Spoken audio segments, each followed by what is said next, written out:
호날두와 포그바를. 무리뉴와 마찰을 일으킨 주요 선수들은 누가 있을까? 맨체스터 유나이티드의 조제 모리뉴 감독은 21세기를 빛낸 최고의 감독 중 하나다. 동시에 적이 많다.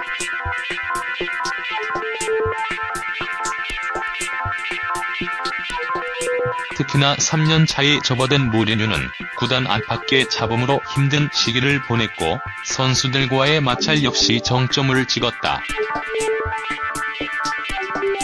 맨유에서의 3년 차에 접어든 올 시즌 역시 무리뉴는 성적 부진, 선수단과의 마찰로 힘겨운 시간을 보내고 있다.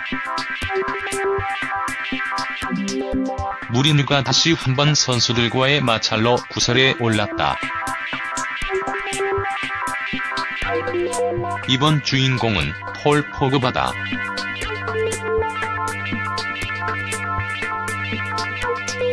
포그바의 주장직 박탈을 시작으로 무리뉴와 포그바의 불편한 관계가 수면으로 올랐다. 이에 골닷컴은 그간 무리뉴와 손발이 맞지 않았던 선수들을 재조명했다. 폴 포그바.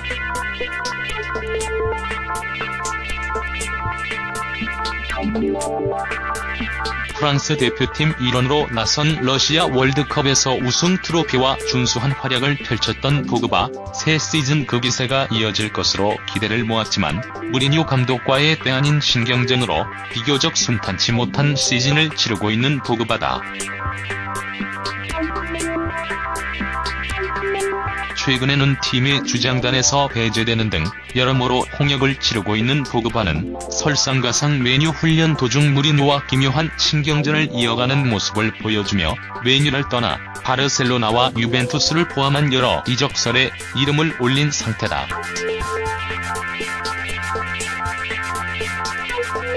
이 모하메드 살라.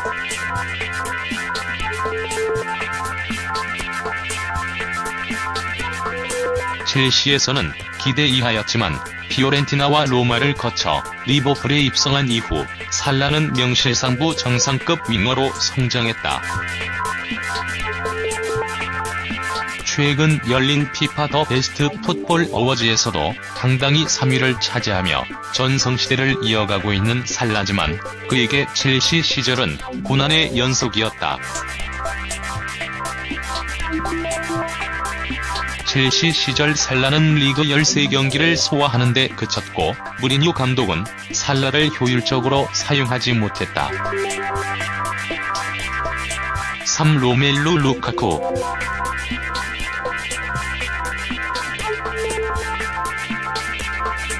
제2의 드로그바로 불리며 일찌감치 첼시에 입성했던 루카쿠는 무리뉴가 첼시로 돌아온 이후 재회했지만 당시 무리뉴는 19세 공격수에게 기회를 주지 않았다.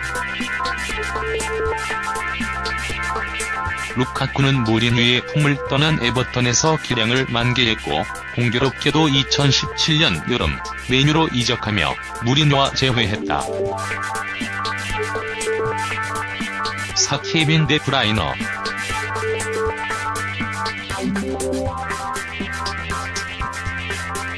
살라와 루카쿠와 마찬가지로 첼시가 놓친 또 하나의 재능인 데 브라이너 역시 첼시 기대주로 불렸지만 볼프스부르크 이적 전 데 브라이너는 무리뉴 감독의 눈밖에 나며 재계량을 펼치지 못했다. 결국 데 브라이너는 첼시가 아닌 볼프스부르크에서 자신의 기량을 서서히 드러냈고 맨체스터 시티에서 만개했다. 골닷컴 또한 데 브라이너는 무리뉴에 성공하지 못한 이야깃거리 중 하나라고 평가했다. 5. 이케르 카시야스.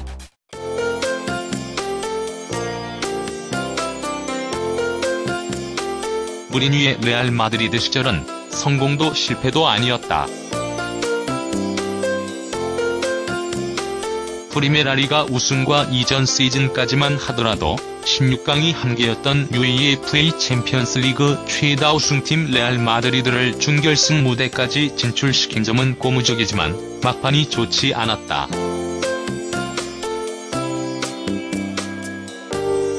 2013년 차 무리뉴는 정점을 찍었다. 물론 부정적인 의미에서다. 이를 반영하는 게 바로 카실리아스와의 갈등이다. 드레싱룸 내부에서 카실리아스와 냉랭한 관계를 유지했고, 카실리아스뿐 아니라 라모스와 페페와의 관계도 좋지 못한 무리뉴였다. 이는 도미노 효과로 이어졌고, 무리뉴는 레알에서 명예로운 사령탑이 아닌 팀원들과의 갈등으로 팀을 떠난 불명예스러운 사령탑으로 전락해야 했다. 바스티안 슈바인슈타이거.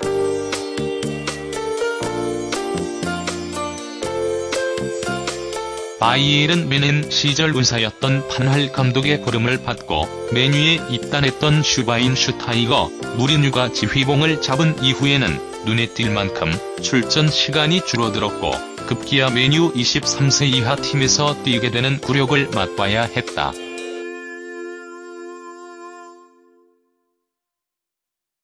무리뉴와의 관계 역시 원만하지 못했고, 슈바인슈타이거에 대한 무리뉴의 대우 역시 부당하다는 비난이 여기저기에서 나왔다. 그리고 그는 시카고 파이어로 이적해 현재까지 활약 중이다. 7. 페드로 레온.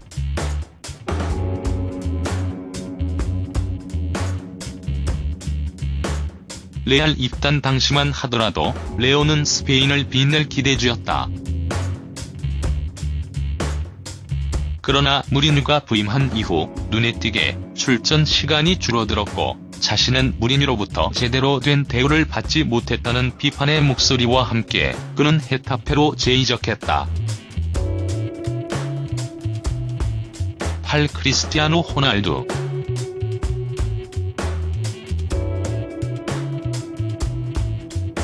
조르제 멘데스 그리고 포르투갈 국적까지 무리뉴와 여러모로 공통점이 많은 호날두지만 이들의 관계는 예전부터 냉랭했다. 무리뉴의 첼시 시절 호날두는 메뉴의 에이스였고 이후 레알에서 만난 이후 비교적 원만한 모습을 보여주는 듯 싶었지만 결국 충돌했다. 특히 무리뉴가 호날두에게 너무나도 자신만만해 보인다고 비난한 게 화근이었다.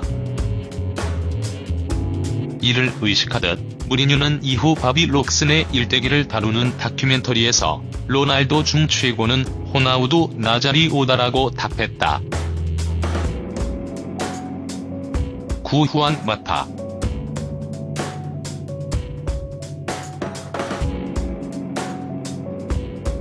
지금의 관계는 아니지만 첼시 시절 마타와 무리뉴 역시 냉랭했다. 마타는 첼시의 에이스로 불린 선수였지만 2013년 무리뉴가 첼시 지휘봉을 잡은 이후에는 유독 기회를 잡지 못했다. 결국 무리뉴는 2014년 1월 이적 시장을 통해 마타를 메뉴로 보냈고 공교롭게도 무리뉴는 한 할애 후임으로 메뉴 지휘봉을 잡은 2016년 마타와 재회했다.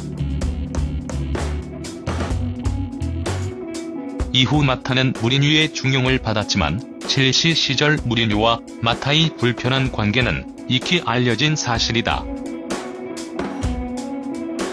10. 루크 쇼.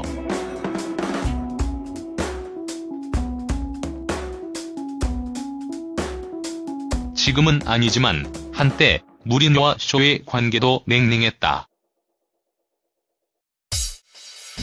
쇼는 잦은 부상과 이에 따른 컨디션 저하로 무리뉴 체제에서 기회를 받지 못했다. 연이은 다리 부상과 경기에 나서기 적합하지 않은 몸 상태가 그 이유였다. 부상 회복 후 쇼는 무리뉴 감독의 부름을 받기 위해 노력했지만 돌아온 대답은 교체 신세였다. 이 과정에서 그는 무리뉴 감독으로부터 플레이가 형편없다며 벤치에 있어야 한다는 소리까지 들었다. 물론 과거형이다.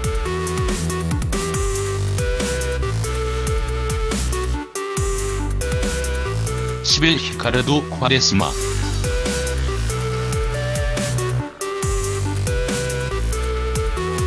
무리뉴 감독의 구애 끝에 인테르에 입성하며 다시 한번 빅리그 무대에 도전장을 내밀었던 콰레스마, 포르투 시절 정상급 활약을 펼친 덕분에 이번에는 다를 것이라는 기대가 있었지만 그는 실패했고 자신을 데려온 무리뉴 감독과의 관계 역시 불편했다.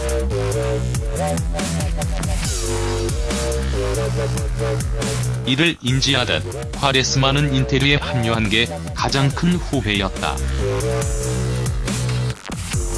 훈련에 임해야 했을 때면 선수진 맨 끝자락에 있는 것 같아 울면서 잠에서 깰 것만 같았다라고 말했다. 12-3일 에투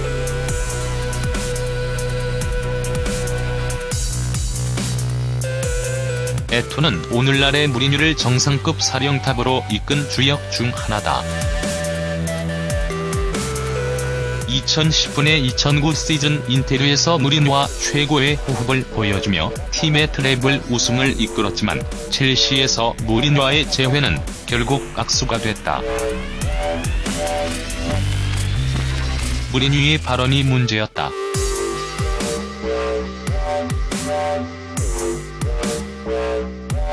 당시 무리뉴는 에투는 32살이지만 어쩌면 35살일 수도 있다. 누가 알겠느냐? 라고 말했다.